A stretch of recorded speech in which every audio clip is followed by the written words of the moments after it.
It's MasterChef. We're looking for a great amateur cook who can make it as a professional. Someone who can turn out exceptional food. I don't ever not think about food. I really hope this competition is going to change my life. This is one tough competition. I haven't come here to make up the numbers, I've come here to win it. Whoever wins, it'll change their life. Cooking doesn't get tougher than this.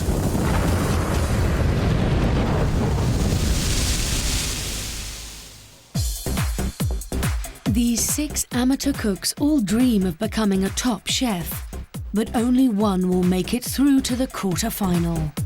These guys love to cook, that's why they're here on MasterChef, and they want to find out just how good they really are. We could have the winner amongst this 6. I can't wait.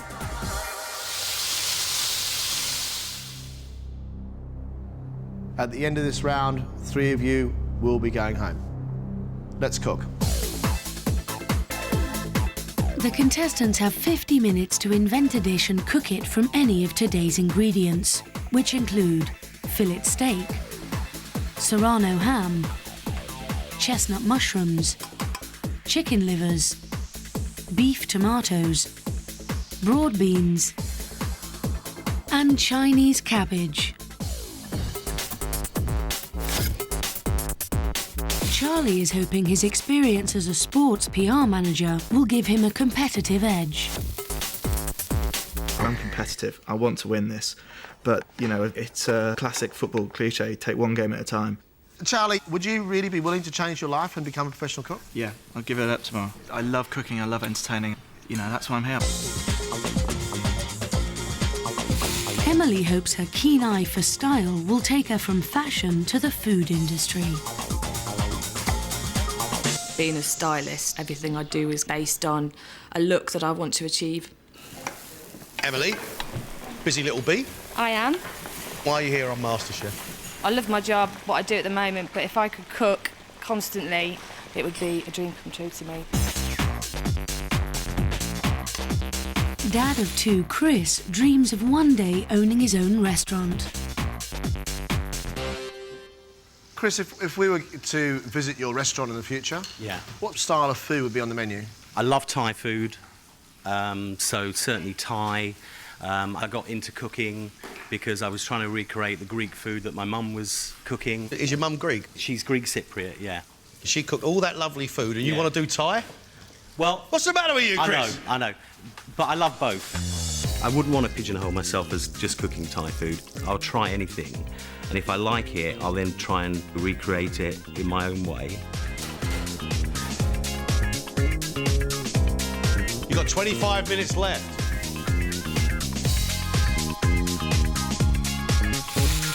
A lot of men are interested in beer, football and women. I'm more excited by chorizo, fish and a lump of lamb. What's your style of cooking, James? I like classic flavours and I quite like some of the cuts of meat and some of the things that people don't use. I like breast of lamb. I like bone marrow, which I know has become a bit more fashionable. And I like liver.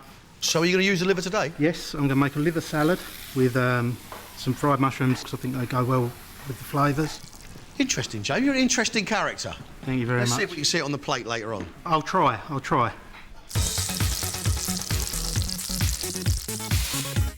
My dream is to open up my own kitchen in somewhere like Cornwall or Devon where I grew up, to provide people with home-cooked food with that little twist to make it just a little bit special. Kat, why is it that you're so nervous? It's cooking, it's what I love, there's so much riding on it, and obviously I'm not used to this kind of pressure.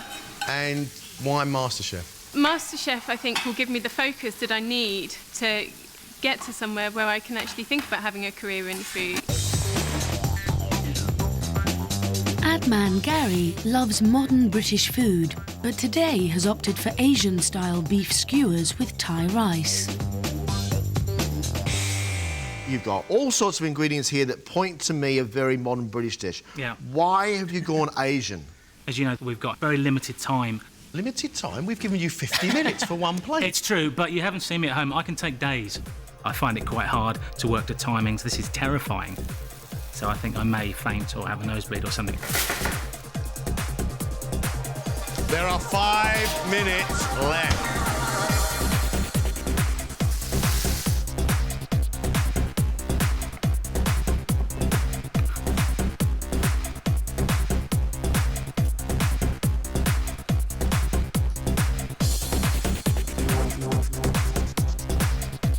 Ladies and gentlemen, your time is up.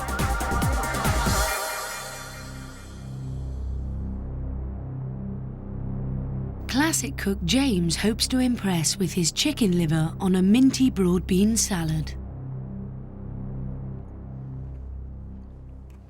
The minty lightness with that sweet broad bean is one really, really nice flavour.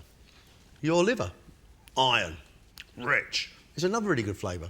I like both bits of it. I'm not sure it marries up together. Okay.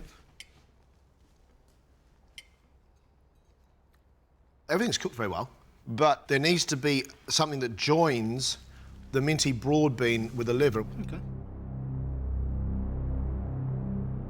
Kat's dream of a restaurant in the southwest rests on her fillet steak with mustard mash and red wine sauce. I've got a nicely cooked steak, and in the middle I've got just like really watery potato. I've got to say, it's not great. I don't think it's a bad attempt. And considering the fact that you were so nervous, I'm surprised you got anything on the plate at all. I was surprised at how nervous I was. Sports PR manager Charlie hopes his seared steak on a Tuscan stew with red wine sauce will fend off the competition. The tomatoes are very, very rich and sweet, which is the predominant flavour, so you don't get to taste much of the beef, which is a shame because it's actually nice and moist. The beef's cooked really nicely, but I think that what you've done is one of those MasterChef panics, where you feel as though your food is not enough, so you've got to make something else to go with it, and that was your sauce, and we got pink lollipop. Yeah. Usually I would keep it simpler than this. I think you're right, I panicked. Will Chris's steak au poivre with roast potatoes take him closer to his restaurant dream?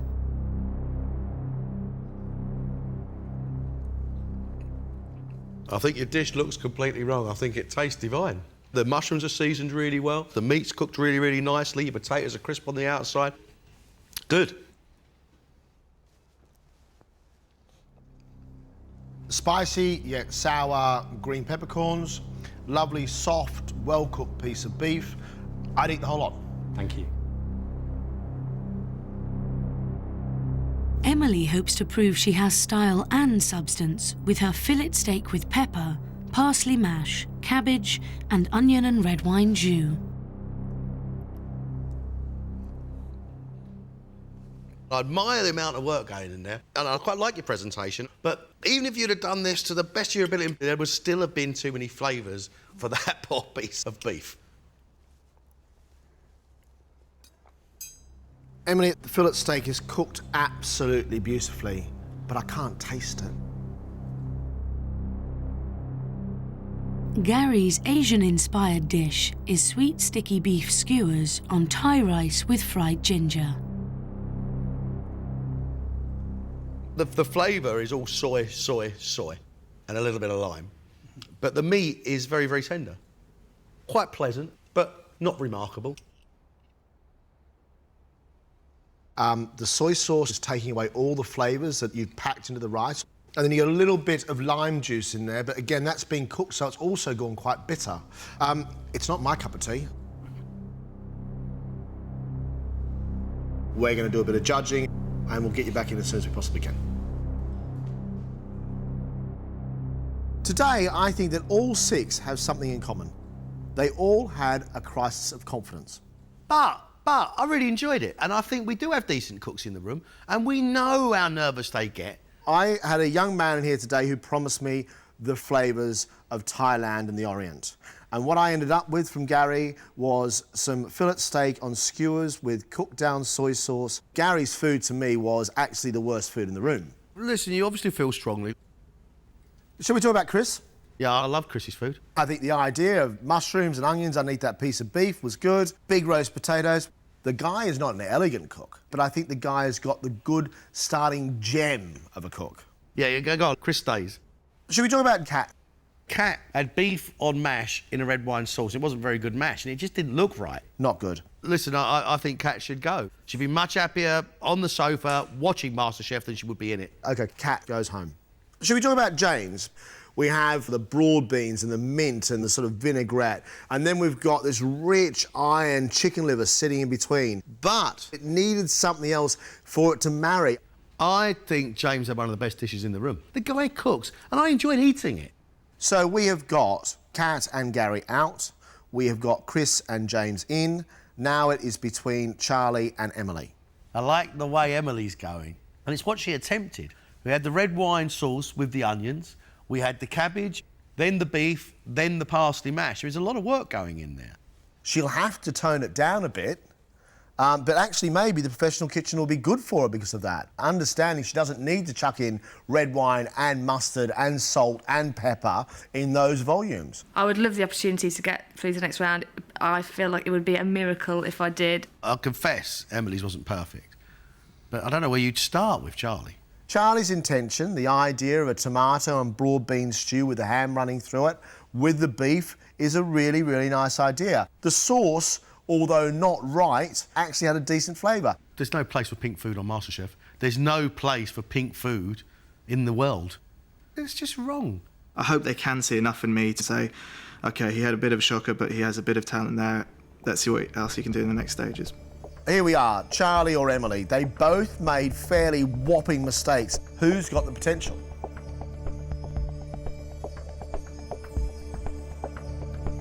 Thank you for your patience. As you know, 3 of you are staying and 3 of you are going home. Chris, you're staying with us, Chris. Thank you. Congratulations. Kat and Gary, you're leaving us, I'm afraid. James, you're staying with us, James. Whoa. Emily or Charlie? You're leaving us, Charlie. Congratulations, Emily. Oh, thank you.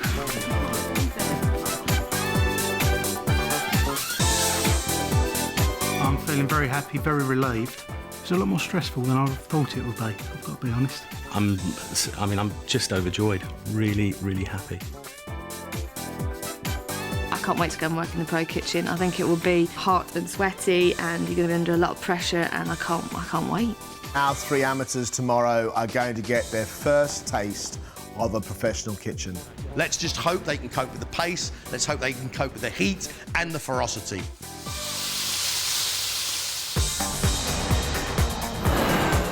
It's day 2, and the contestants arrive at La Porte des Indes, a restaurant producing fine Indian cuisine located near London's Marble Arch. They'll be working under the watchful eye of executive chef Mahernosh Modi. Whatever happens, just keep calm, follow my instructions what I tell you. After 2 hours of preparation, the first diners arrive.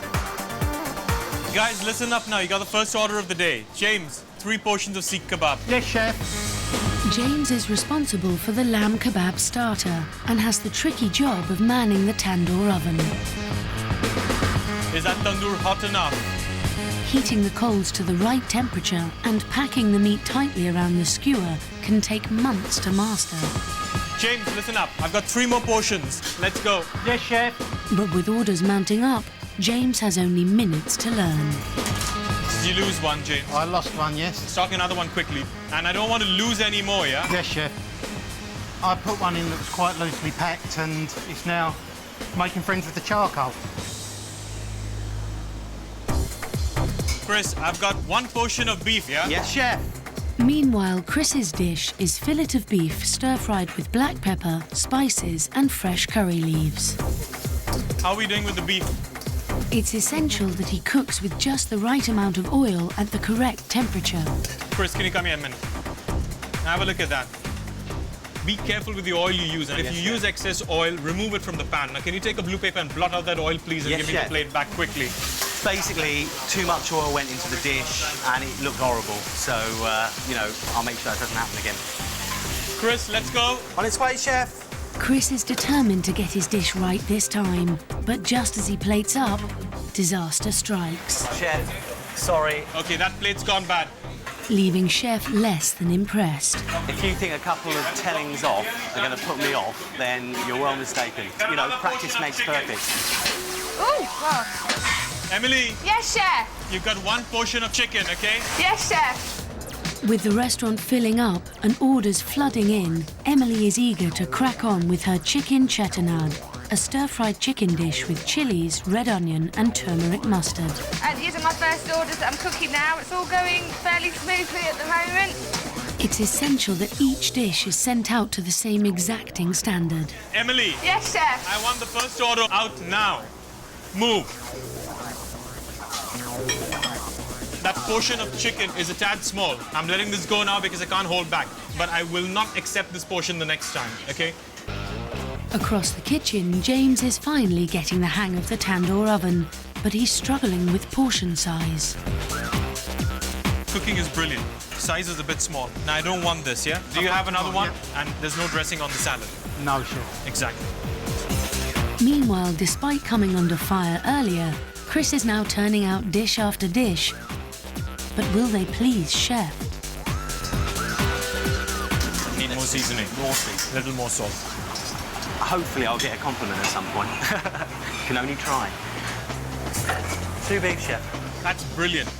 That really is great. Portions, Thank you, Chef. Everything. Brilliant. Balance is perfect. With Chris finally getting some praise and service nearing an end, Emily is also fishing for a compliment. Last chicken, Chef. Are you happy with that, Chef? That's lovely. Well done. Thank you very much. So after a hectic service, how does Chef think our three amateurs have performed?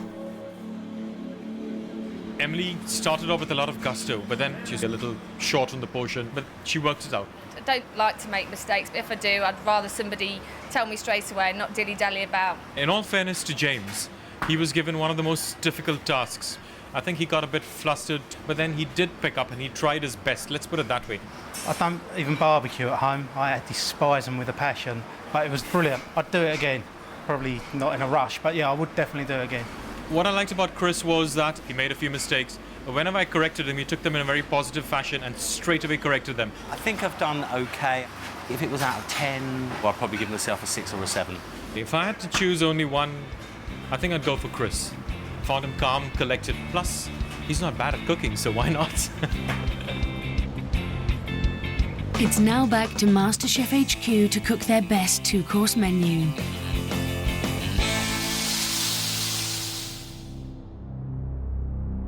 Your 2 courses, 1 hour to cook them in, and 1 quarter-final place. Let's cook.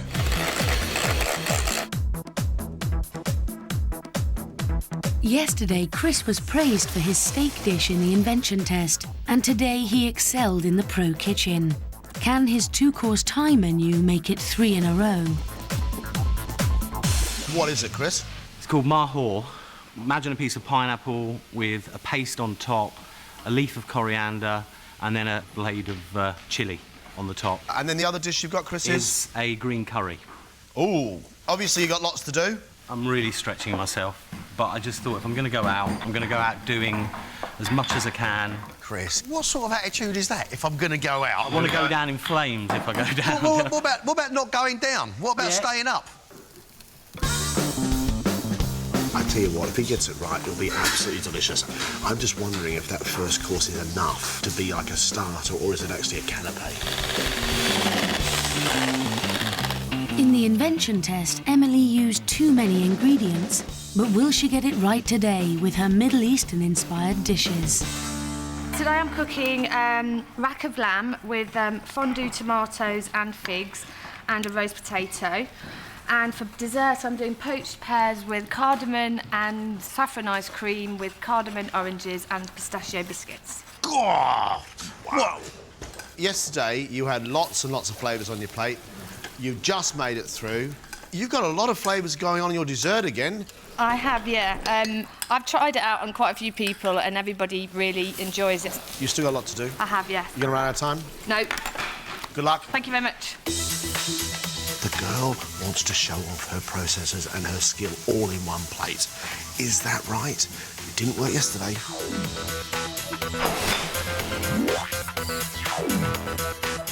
"10 minutes, please. 10 minutes only."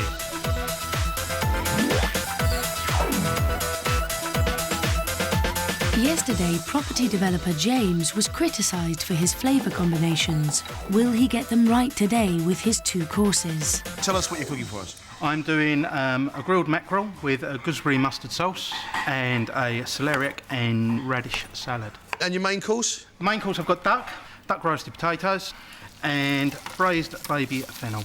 James, there's quite a lot of complex flavours going on here. They are big, they are brash. You've got to have a deft hand. Magic hands. And the flavours, I hope, will stand up on their own, but melded together should stand up a little bit better. James, you're this far in the competition. Yes. Can you see yourself raising that cup above your head? I think I've got enough raw ability, and hopefully if you see something in that, I'm sure I'd make you proud. I'm actually beginning to believe in you. He said all these flavours are going to work together. He said it's absolutely beautiful. We didn't see a coherent dish yesterday. Will he do it? John, that's lovely, lovely food.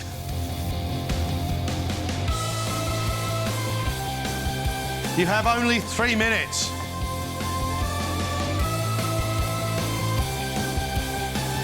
Ladies and gentlemen, your time is up.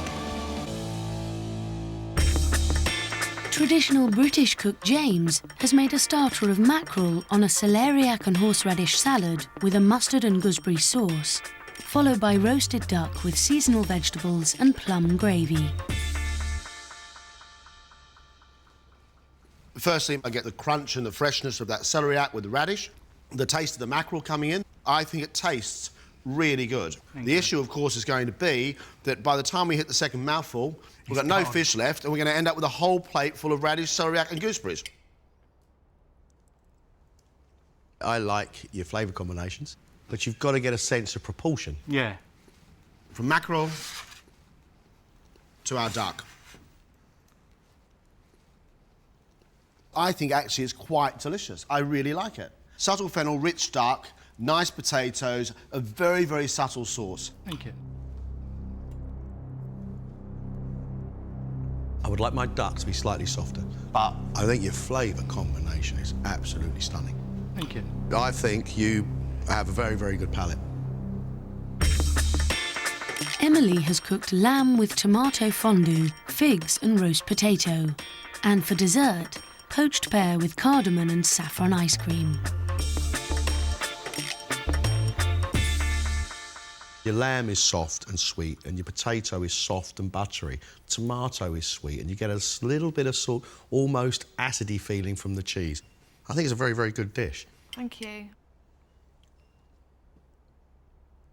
You have an issue because your lamb is not cooked enough. But I like the lamb and the potato and the cheese together. I think it's really, really tasty. Right, let's bring in this pear pud. Well, look, you know, you promised us biscuits and ice cream. Yeah. And we haven't got it. My ice cream didn't set. I think I gave myself too much to do, really. Oh dear, this pear's not cooked. You can't eat it. Shall I give it a go, if I can? Beautiful flavour combinations, the idea of that pear, the cardamom and the orange together, the lovely saffron. I don't know, I want to scream at you. Chris's hopes of a quarter-final place rest on his starter of mahor, pineapple served with minced pork and a chicken and prawn paste, followed by a chicken Thai green curry.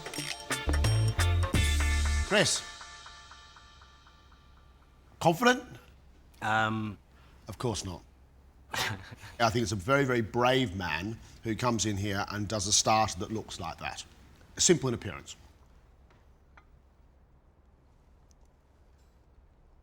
I love the richness and the deepness of that shrimp. I like the crunch that comes with the peanuts. All I want to do is eat the rest of it. Great. It's flushing with tropical pineapple juice, and then that salty, fishy mix is heady. It's delightful.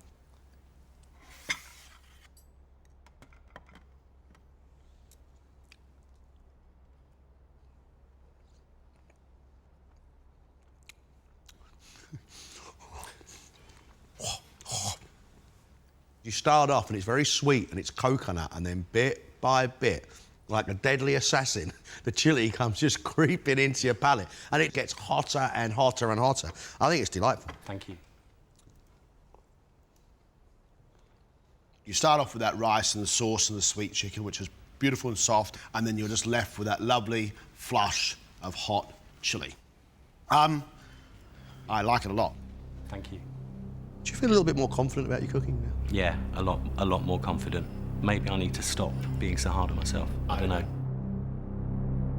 You've had a very tough day. John and I have now got the tough bit of our day. We're going to judge, so we'll get on with it. I really like these three guys. I like their style of cookery, but it's fair to say it was not without fault today. I really like what Emily's doing. I thought the lamb with the tomato and the feta cheese, well, that was a lovely combination. That wasn't the issue, really. It was that dessert. What she delivered to us was a pear far too hard, the ice cream wasn't set, and the biscuits didn't appear at all. I would love to get through, because I'll tell you something now. No one would see another mistake out of me ever again. Emily gave herself a huge amount of work to do, and today she failed big time. I'm really sorry, Emily. She's gone. So Emily's gone, and now it leaves Chris and James.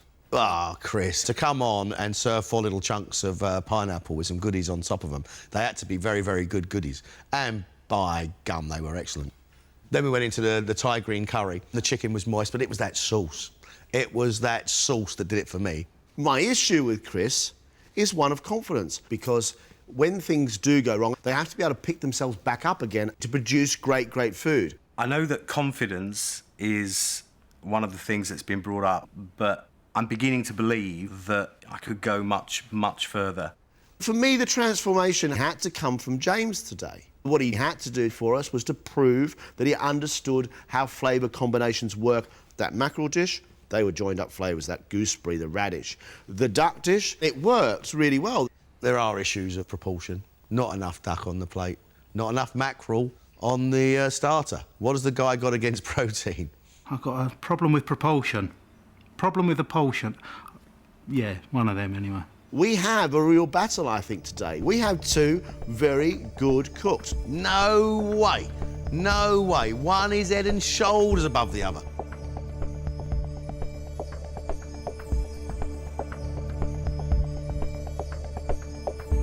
We have made our decision. And our winner, our quarter-finalist, is Chris.